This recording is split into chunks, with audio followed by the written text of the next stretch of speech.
अस्सलामुअलैकुम दोस्तों, उम्मीद करना कि तुसी सारे खैरियत नाल हो, ठीक ठाक हो।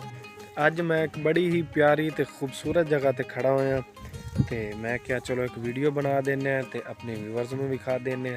ते जेड़े पिंडां दे लोग ने, जेड़े देहात च रहन वाले ने, उन्होंने तो इस चीज़ के बारे बड़ा बखूबी पता है कि इस टाइम इन्हां मौसमां दे विच इत्थे राया बीजा जाता है। तो राया का माशाअल्लाह बड़ा ही खूबसूरत ते प्यारा जी एक मंजर होंदा है।